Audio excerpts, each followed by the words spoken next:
Hello friends, नमस्कार, जय हिंद, वंदे मातरम। तो डियर, अगर आप बीएड एंट्रेंस एग्जामिनेशन 2022 की प्रिपरेशन कर रहे हैं तो इस टेस्ट को आपको देना चाहिए। ठीक है, 20 क्वेश्चन इसमें हम आपसे पूछेंगे। टारगेट आपका ये होना चाहिए, कम से कम आपका 15 क्वेश्चन करेक्ट होना चाहिए। चलिए स्टार्ट करते हैं। और चैनल को आप सब्सक्राइब कर सकते हो।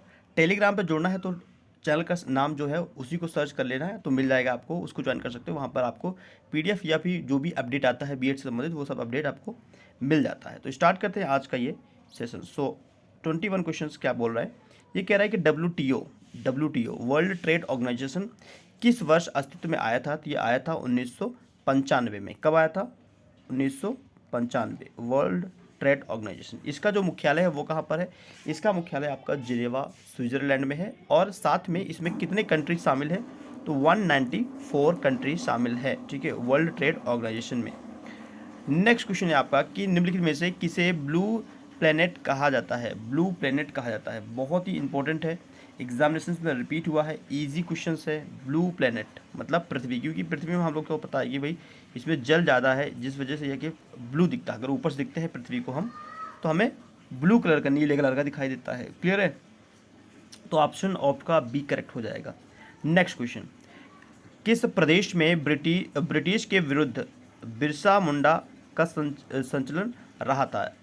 बिरसा मुंडा का संचलन रहा था किस प्रदेश में ब्रिटिश के विरुद्ध? 23 नंबर क्वेश्चन से, वेरी वेरी इंपॉर्टेंट क्वेश्चन है, आपको याद रखना है। छोटा नागपुर। ठीक है, छोटा नागपुर। नेक्स्ट क्वेश्चन है आपका कि वायकोम सत्याग्रह जो कि 1924 और 25 में कहाँ चलाया गया था? कहाँ पर चलाया गया था? तो ये चलाया गया था कहाँ पर? केरल में। कहाँ पर डियर? केरल। ऑप्शन ए आपका करेक्ट है। Next question 25 number, Gandhi ji के विदेशी वस्तुओं के बहिष्कार का आंदोलन का लक्ष्य था? गांधी जी के विदेशी वस्तुओं के बहिष्कार का जो आंदोलन का लक्ष्य था वो क्या था? तो इनके लक्ष्य जो था वो था आपका कुटीर उद्योगों को प्रोत्साहन देना। ठीक है, कुटीर उद्योग, छोटे उद्योग हैं उनको प्रोत्साहन देना। Option D. नेक्स्ट क्वेश्चन, जापानी सहयोग से स्थापित किया गया नवीनतम और सबसे बड़ा शिपयार्ड कौन सा है? It's very important question.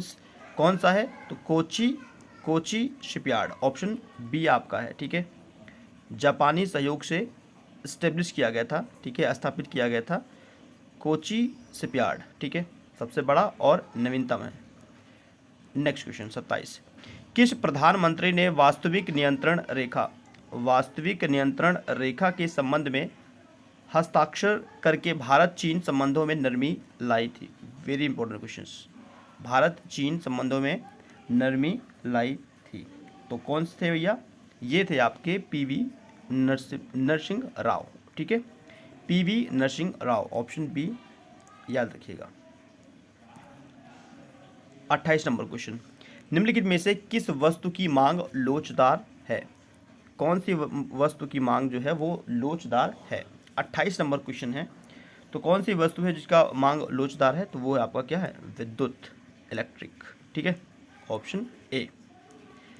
Next 29 number question, कौन सी अक्रिय गैस गहरे समुद्र के गोताखोरों द्वारा श्वसन के लिए वायु में उपस्थित हाइड्रोजन के साथ मिलाया जाता है?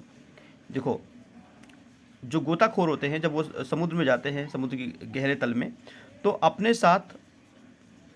साथ नाइट्रोजन, तो नाइट्रोजन प्लस आपका हीलियम। ठीक है, नाइट्रोजन प्लस हीलियम का मिश्रण लेके और अपने ऊपर ऑक्सीजन का जो टैंक रहता है वो नाइट्रोजन और हीलियम का मिश्रण रहता है। ठीक है, नेक्स्ट, वायुयान का आविष्कार किसने किया था? वायुयान का आविष्कार किसने किया था? ये तो काफ़ी इजी क्वेश्चन है। किसने किया था? राइट्स ब्रदर्स ने। ठीक है, किसने किया था? राइट ब्रदर्स ने, Orwell rights and Wilbur rights. तो आप याद रखिए, राइट ब्रदर्स, कभी गलत नहीं होगा। द्रव चलित मशीनें किस सिद्धांत से काम करती हैं? It's very important question. द्रव चलित जो मशीनें हैं वो कौन से सिद्धांत पर कार्य करती हैं? ये कार्य करती हैं आपका पास्कल सिद्धांत पर। एग्जामिनेशन में कभी रिपीट हुआ है, इसलिए क्वेश्चन इंपॉर्टेंट है। 32 नंबर क्वेश्चन, किस वर्ष में भारत के राष्ट्रपति ने आंतरिक अव्यवस्था के कारण आपातकाल स्थिति लागू की थी? It's very important question. Bharat के राष्ट्रपति ने आंतरिक अव्यवस्था के कारण आपातकाल जो लगाया था, इमरजेंसी लगाया था, तो किस वर्ष लगाया था? It's very easy common question. 1975 में। कब लगा था डियर? 1975। और उस समय के जो प्रधानमंत्री थे वो कौन थे? इंदिरा गांधी। ठीक है, इंदिरा गांधी 1975। किस राज्य का नाम हाल में परिवर्तित किया गया है? हाल ही में परिवर्तित किया गया है पश्चिम बंग। ठीक है, पश्चिम बंगाल। नेक्स्ट 34, अमीर खुसरो ने किसके विकास में अग्रगामी की भूमिका निभाया है? अमीर खुसरो। 34 क्वेश्चन नंबर है, अमीर खुसरो ने खड़ी बोली के विकास में अग्रगामी भूमिका निभाया था। ठीक है,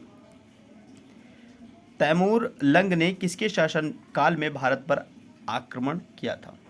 तैमूर लंग ने किसके शासनकाल में भारत पर आक्रमण किया था? तो इन्होंने अटैक किया था नसरुद्दीन महमूद तुगलक। ठीक है, option D. Next question 36, Ashok ने अपने सभी अभिलेखों में एक रूपता से किस प्राकृत का प्रयोग किया है? वेरी इजी क्वेश्चंस, और क्योंकि रिपीट हुआ है एग्जामिनेशंस में कई बार, तो ये क्वेश्चन काफ़ी इजी बन जाता है। मगधी। ठीक है, याद रखिएगा, मगधी। रेशा जो फसलें हैं निम्नलिखित में से कौन सी हैं? रेशा फसलें निम्नलिखित में से कौन सी हैं? ऑब्वियसली सी बात है, कपास, सन, अंचूट। नेक्स्ट, निम्नलिखित में से कौन सी भाषाएं हाल ही में प्राचीन भाषाएं घोषित की गई? प्राचीन भाषाएं घोषित किया गया है, तो ये है आपका कन्नड़ और तेलुगु। ऑप्शन ए, कन्नड़ और तेलुगु, इन लैंग्वेज को प्राचीन भाषा घोषित किया गया है। भारत का सबसे बड़ा बैंक कौन सा है? भारत का सबसे बड़ा बैंक कौन सा है? अब ये तो इजी क्वेश्चन है। RBI, reserve bank of India, option A. सबसे अधिक डाकघर, पोस्ट ऑफिस किस देश में है? सबसे अधिक पोस्ट ऑफिस कहाँ पर है? प्यारा भारत। ठीक है, तो अपने देश में है सबसे अधिक पोस्ट ऑफिस। ठीक है, कौन सा कंट्री है? भारत। क्लियर है, ऑप्शन ए। तो आउट ऑफ 20 क्वेश्चंस में आपका कितना क्वेश्चंस करेक्ट हुआ, इसको आपको कमेंट करना है। चैनल को सब्सक्राइब करते हैं तो बेल आइकन प्रेस कीजिए, जिससे कि आपको लेटेस्ट अपडेट मिलता रहे एग्जामिनेशन संबंधित, और कुछ पूछना होगा तब भी आप पूछ सकते हो। ठीक है, वीडियो को लाइक करना है। Thank you for watching this video. Next video फिर से मिलते, तब तक के लिए धन्यवाद फ्रेंड्स।